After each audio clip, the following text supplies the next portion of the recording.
কোনো ধরনের ট্রফি ছাড়াই উদ্বোধন হয়ে গেল বাংলাদেশ প্রিমিয়ার লিগের 12তম আসর অর্থাৎ বিপিএল 2025-26। এদিন জাতীয় সঙ্গীতের সময় সামনে থাকা স্ট্যান্ডে ছিল না কোনো ট্রফি। পেছনে দাঁড়িয়েছিলেন বাংলাদেশের ক্রিকেট বোর্ডের কর্মকর্তারা, বিপিএল গভর্নিং কাউন্সিলররা, আম্পায়াররা, প্লেয়াররা, ক্রিকেটাররা, কিন্তু কোনো ধরনের ট্রফি নেই। ট্রফি ছাড়াই ওসমান হাদির জন্য 1 মিনিট নীরবতা পালন করে জাতীয় সঙ্গীত শেষ করে বিপিএলের উদ্বোধন করেন বাংলাদেশের ক্রিকেট বোর্ডের সভাপতি আমিনুল ইসলাম বুলবুল।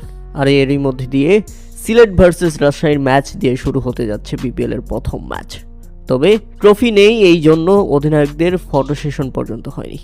জানা গেছে বিদেশ থেকে আগে যে ট্রফিটি ডিজাইন করা হয়েছিল সেটি পছন্দ হয়নি কিংবা মানসম্মত না হওয়ায় বাতিল করা হয়েছে এবং পরবর্তীতে আরেকটি ট্রফির অর্ডার করে বিসিবি, যা বিদেশ থেকে আনা হচ্ছে। আশা করছি দর্শকরা সেটি পছন্দ করবে। তবে ট্রফি না থাকায় অধিনায়কদের ফটো সেশনও হয়নি, তাই তো নির্ধারিত সেটআপ বা ব্যাকআপ না থাকায় ট্রফি ছাড়াই উদ্বোধন করা হচ্ছে বিপিএল। প্রিয় দর্শক, এই ব্যাপারটি আপনারা কিভাবে দেখছেন তা অবশ্যই আমাদের কমেন্ট করে জানাবেন। বিপিএলের উদ্বোধনী এই বেলুন ফুটানো দেখে যাই হোক আগের থেকে কিছুটা ভালো মনে হয়েছে। ট্রফি না থাকলেও কিছু আয়োজন ব্যতিক্রম।